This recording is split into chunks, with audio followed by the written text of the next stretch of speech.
Thank you guys so much for coming out here today. We'll be talking about consumer culture, as you might have heard before. To start the talk off, let's ask a simple question. To you individually, what is consumer culture? I mean, consumerism. Yeah, I'm not a philosopher or anything like that on this topic, but I would say consumerism to me in my life is just what I buy, what people sell to me, what I use, and also one important thing as I'm a YouTuber, you know, entertainment is one of these biggest things, biggest aspects of consumer society today, which is very different to before. You know, YouTube entertainment and online entertainment, people don't pay for that. In the traditional sense of giving money, they pay with their time looking at advertisements and stuff like that. So, yeah. Yeah, I guess to me it is the never-ending purchases day to day that you have to make, like regardless. That's a necessity to me. Now let's hear it from a more expert point of view. Thanks. Or a doctor. For me, it's more the interaction between the consumer and the product, and then when we start getting deeper into it, then we start looking at the production, we start looking at the supply, how much do we want, where do we need it the most, how do we allocate resources, how do we come up with the pricing, and eventually also how the evolution of the different products. We went from simple stone to smartphones in a few millenniums. So, and what do you guys consider as a cool consumer? I don't see any shame in that. Being part of the mainstream. Mm-hmm. You put less. It shows you put less effort into trying to stand out. That's cool. That is standing out in a way. Being mainstream is standing out in that sense. And mainstream things are usually mainstream For a reason, yeah. Okay, well, a lot of mainstream today comes from fast production, fast consumption. One of the brands that does it is Zara, for example. They have many collections. During the winter, you have the pre-winter collection, the winter collection, the post-winter collection, the Christmas collection, the New Year's collection, the cold collection. Alright, we get it, man. You get it, right? Like, you have all these collections. It's a collective. And it all goes during the period of 1 or 2 months. So what do you think about this, like, new fast society of consumerism where we're using one thing and then getting rid of it the next day because something new's come out? It depends on what happens to the things that get thrown out. You know, what happens to that? Because those just go straight to the pile heap or the dump pile, whatever you call it nowadays. Does it get recycled or what? That's the big problem. The fastest growing industry in the United States right now is storage. Because people purchase things too quickly to have them in their house, so they buy storage units. Right. So let's. Yeah, I think it's a lot of like people buying stuff they don't need. And, like fashion, like before was that way as well, except not in that short of a time period. There's usually like 4 collections per year, I think, I guess. And now you have how many? Like you counted 10 collections within 2 months, which is crazy, and it's just stupid people buying stuff they don't need for no reason whatsoever. It's scary, the waste almost. And that Money waste, like fabric waste, people working on it waste. time waste. These people who design all these and the time you spend going to the store, and like the amount of effort you put in and energy that you put into going to the store and like looking at all these different fucking. Can I swear on the show? Yeah, of course. Yeah, all these different collections. You know, it's so much energy that they could be putting into other things, and figuring out how to, I don't know, make the world a better place. Right. Well, we could say by delegating to Zara or any other fashion store the task of making those shirts, the people have now the time to figure out how to make themselves in the world a much better place. You don't have to make your own jeans or your own t-shirt. You could go to Zara, H&M or whatever. Sure, maybe they're going there at a really high rate. But the question is that how would be also- much time do you need to be finding new jeans? You know, every single other week you need to find new pants. That's depends on the consumer. Some consumers are That's much more the problem. utilitarian. that's Like, the problem in my eyes. Because you're buying jeans like once per week, you know what I mean? people are like that. They take care of a lot of themselves. They make sure That's that they not have the taking care of latest themselves. thing. But It's if it's the case where you need to have new pants every now and then, or a new t-shirt every now and then, why can't you just go one time to the store and bulk buy everything you need, and then gradually use a new piece of clothing every other week, but you have it in your house already. So like you don't go to the week every single week. You don't go to the store every single week. That way. It depends on the relationship that you have with the money. Like some people buy the stuff and then they make the best out of it, and then they will go again to the store. Some, obviously, they don't necessarily value the money as much, will just be spending it as it comes. Okay, and So- then, I'm sorry, Dr. Kareem, but just No like, worries. no, because there just came an idea. So like, as we were talking about this consumerism and everything, so it has grasped our life, right? Our whole life. So like, would you agree to that? And how did it actually grasp our whole life? Yeah, I think it did. And for a while now, it has a hold on our life because everything we do every day is in a way towards consumerism. Every ad we see is towards consumerism. Every day we purchase something, right? And our whole lives are based on it, whether we like it or not. We are also social creatures, and we have, since the beginning of time, we have made sure to socialize. And through our socializing, we also make sure to kind of like delegate tasks for each and every one of us. For example, your show is a form of that. Your producers are putting the money, you guys are putting the effort to make this show happen so that the people watch it, so that they don't have to necessarily do the research that we've done or do the job that you guys are doing. They can do whatever else. Same thing for Apple or Zara. They have made it their task to produce those products so that you can do something else where you are much more efficient and that you enjoy doing at the same time. How much do you think the average person uses of their closet? 30%. 15%. Up to maybe 20. 20%? Well, Cedric, amazing as a YouTuber. It's to be expected. Yes, it said that the average human being uses only 30% of their closet, okay? And how many times do you think a person from the UK, I'm just saying UK because this is a study that's been made, uses a single item of clothing before it's thrown away or given to charity or just locked up in their attic? 10%. How many times? Oh, 10 times, please. I'm sorry. Shit together. I didn't have one. 10 times? I don't know. That's a crazy question. Well, some more than others, like, I don't know. Yeah. I mean, in Well, an average, average, on average, like 20 times? 35. Well, surprisingly, it's only 7 times. Oh god. The average UK citizen only uses an item 7 times before it's thrown away or given away. See, how messed up is that? That's pretty sad. Given away though, like is it given away? So recycled, like or I mean, reused? it depends on the person. It's most likely thrown out or just kept in a box in their attic somewhere Right. until it's thrown out after that. So this Norwegian woman started a clothing brand because she wanted to make more sustainable clothing for the future. And she started off by making eco-friendly clothing and stuff, but she realized that she only used 30% of the clothes that she had in the closet for her children. And so she stopped that brand and started a new one where she made different collections because the average child from age 0 to 2 goes through 8 different sizes in a period of 2 years. Imagine having to buy new clothes every time your child changes size, Yeah. every other month, you know? So what she did is she made different collections for different sizes, and what the people do is they pay a subscription, and then they receive that collection of the size of their child, and they use it until the child no longer fits into those clothes. The person comes back to the store, returns the collection.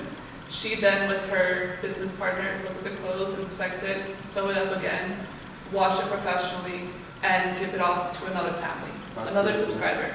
So this way, she's making more sustainable fashion for children. Once you no longer need the clothing, instead of throwing it out, you just give it back, someone else uses it. That collection, because it's made of high quality, it goes through 8 different families or more. It's quite new, so she's gotten to the point where it's only gone through 8 or 9 families so far.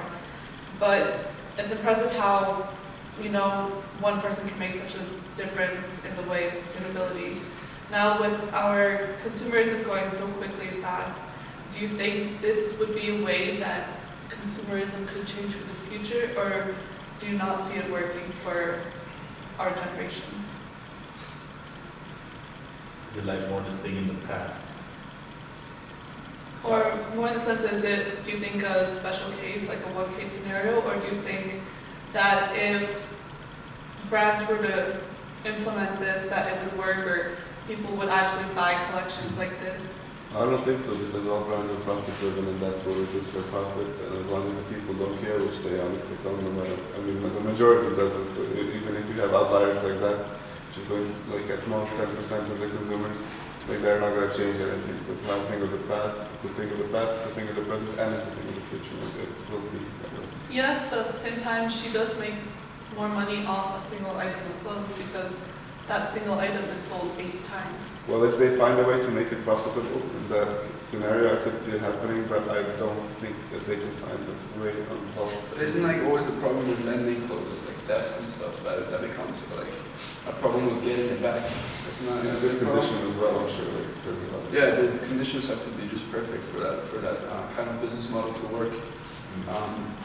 I don't know how they operate in Norway or how people behave there, but maybe it's completely different to the rest of the world. People have more respect for that kind of thing, still. Yeah, so the conditions have to be perfect, I feel, for something like that to work. Good point. Then obviously it also depends on who the customers also are. And so, for example, like a communist would obviously spend their spending differently than a libertarian, right? So how different would that be? Well, if you read Karl Marx and then if you look at how communism was implemented throughout the 20th century all the way up to today, first and foremost, there's no such thing as property rights. So private property is abolished. People own the means of production, so however you're going to produce a t-shirt or the iPhone or whatever, and each one gets a piece of the money at the end, even if they produced or not. So in a communistic society, they've made sure that it's inequality of outcome that prevents. So we want everyone to be on the same level. If everyone is on the same level, no one can go up, no one can go down. No one can get rich, no one can get poor. But it comes at a cost of 800 million people killed over the last century. When you look at capitalism, on the other hand, it is much more focused on private property, which are God-given rights. It is based on the laws of supply and demand, so you want to make sure that if in any type of market for any product, there's enough supply, enough of a product to match the people who demand it, and the equilibrium price would be then your price. And in capitalism, it's more about the opportunity rather than the outcome. We want to make sure that everyone has the capacity to produce, everyone has the capacity to go buy, everyone has the capacity to learn, invest, do it for themselves instead. And this is where capitalism and communism differ radically.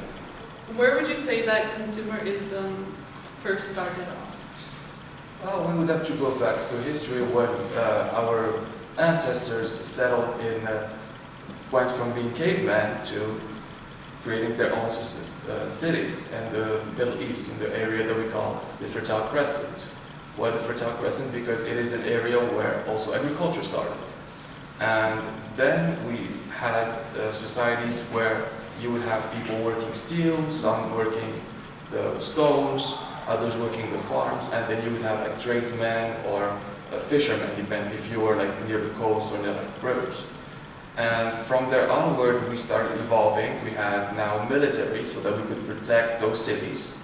And slowly, we started engaging in trade routes. So that's why you see, for example, the early cities were all near bodies of water. If you think, for example, in Assyria, in present-day Iraq, Syria, all the major cities were near the Euphrates and the Tigris. Then when you look at ancient Greece, they're all by the sea. You look at ancient Rome, it's by the Tiber. So by keeping that mentality, now people can portray much easily. And that also led to the evolution of sailing. And when you look much further down the road during the age of exploration, it was also due to the fact that Europeans wanted to look for new, more resources to keep up with their population that was growing, and for new trade routes to avoid having to go through the Ottoman Empire. And do you guys agree with where he says consumerism started, or do you believe it started at some other point in history? It depends on our definition of what consumer society is. I mean, are we looking at the American, more westernized definition of it, or we're looking at the global scale? Because I think those are very two different.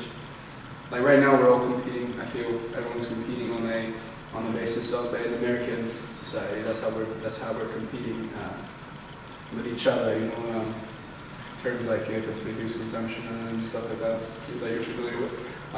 We're competing with each other on the premise of what we're taught from a Westernist point of view. And that's completely different to, let's say, the eastern part of the world. They don't abide by the same consumers laws that we do here. You know? Well, they have different values. Like in the East, they tend to be a little bit more conservatives with their money, with their works.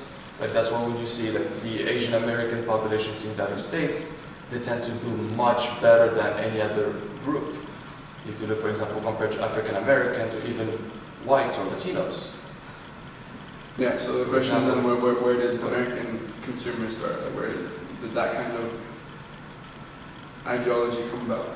Yeah, that's what I think, that consumerism started, well, this American type of consumerism and fashion and everything started with the need to express yourself and with individualism, which in turn is with the romanticism. And when you have this need to be different from the rest and to like show, flaunt your money or whatever, and this you can do through fashion.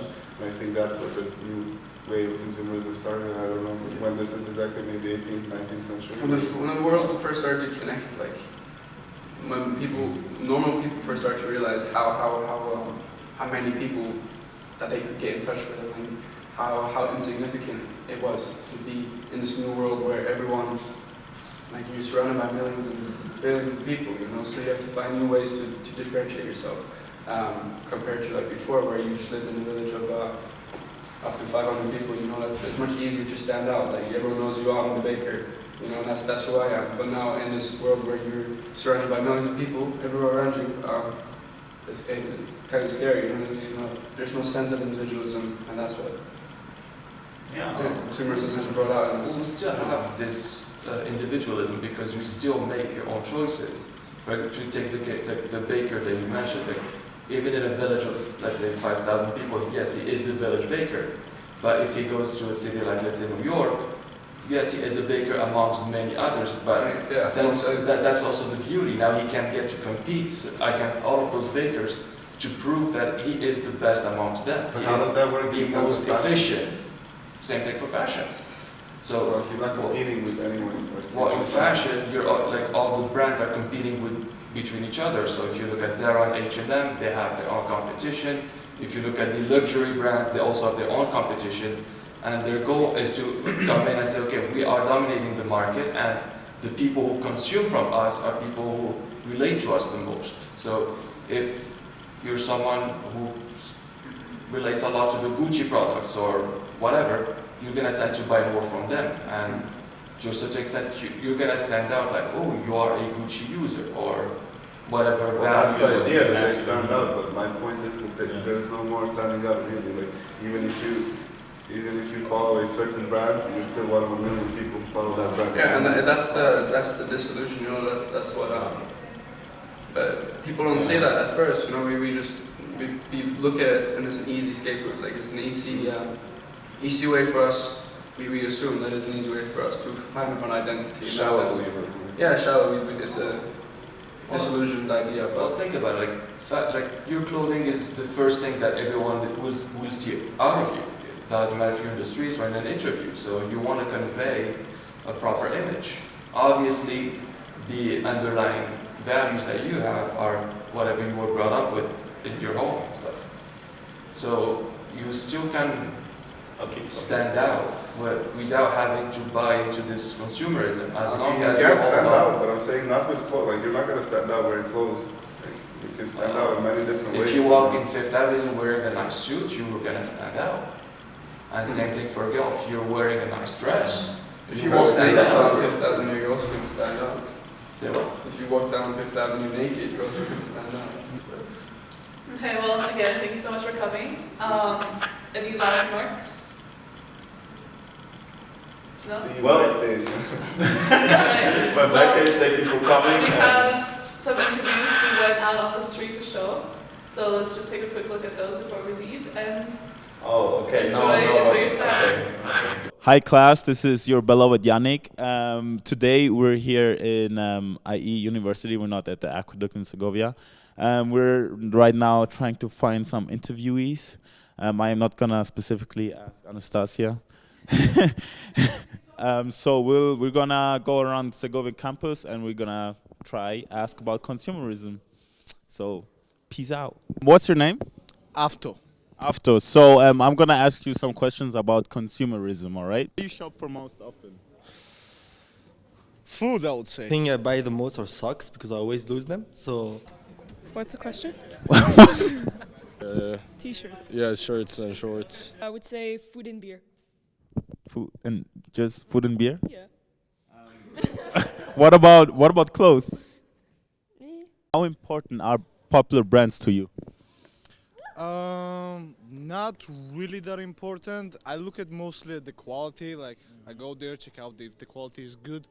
But I'm not all about like the brands and like chasing all these huge brands. Like if the quality is good and the brand is not really known, and if it's even like vintage or like local store or something like that, I would buy it. Why not? important if they have like a meaning behind just the brand name and if I can relate to them personally, if I have an experience with them. But if not, like I don't really care. It depends on the quality.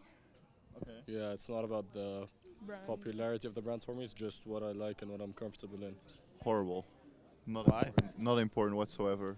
Why? Because brands today completely lack any class. Wow. Okay, but Ralph Lauren obviously does not. Exactly. You ever bought a brand just because of its brand name? Let me think so. Yes, because behind that brand, they also have this reputation that it's good quality, it's reliable, it's nice, and I look after that. So if I know that if I buy that brand, I'm gonna have this brand of that clothes for a long time. It's gonna be more sustainable. It's not gonna like I don't know, break or something. Maybe a few years ago. Few years. Possibly, but now, no, I wouldn't. No, not really. Okay. But yeah, I did. Like sometimes there's some collector items that I could buy and super hard to find and stuff. I was like, I would rather buy them than just like leave somebody else buy them. Yeah, everyone would be lying if they say no. Yeah, for sure. At least once, you know. Okay. Why? Because I don't know, I Sometimes, used to like- fall for consumerism, I guess. I no longer do that, but like there was a while where like you just buy something because it's established that it's good. So like fashion, right? Yeah, exactly. What indicator best describes the social class? I think morality. Yeah, like you know your attitude and how you deal with people. All right.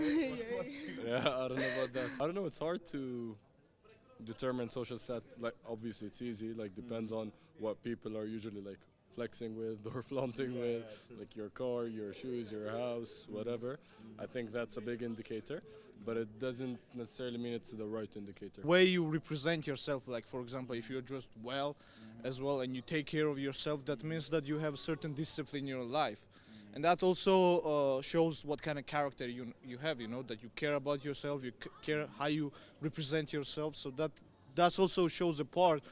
But if you're a douchebag, you're a douchebag, you know, no matter what kind of clothes you wear, you know. So so I have a statement for you, right? And then you have to agree or disagree. Okay. So I would I forgot the statement, man. I want to be successful, okay? So I can buy finer things. Yes or no? No. No. No. Why? Because for me, like, I don't know. I think you have other reasons to be successful, and not just about money, about buying new things. You want to be for me. If I want to be successful, is because I want to have an impact. I want to change things, and not to be able to buy more things. I mean, it's part of being successful is that you can be like purchasing way more things, and this is part of freedom, like to be able to say like, okay, I don't need to think about money. I can just buy it, but I don't think that it makes you way more happy. You know, I think it's just like it's part of being wealthy, but it's not part of being happy. All right, okay. Money can't buy happiness, right? It can in a way, but not directly. Like it buys freedom more than happiness, I think. One of the reasons, but not just being successful in order to buy finer things. But like, yeah, definitely, if you're being successful and you can like improve your standard of living or whatever you want to buy in terms of products, then why not? Yeah, I agree. Like not fully, but however, it should be kind of like I don't think it should be the reason why you wanna be successful just to buy finer things. I mean, not that like that won't be my main reason to like why I should get successful. For example, like I would like to follow my passion and I would like to succeed because of that or something, but it's not like my main motivation because I want to get successful because I want to ride this certain car or wear this certain clothes. I want to look this way or that way. No, it's all about the personal, you know. It's all about yourself, you're following your passion, your dreams, and also succeeding for your because a lot of people stand behind you, your friends, your family, first of all. So you want to make them happy. Success. Amen to that.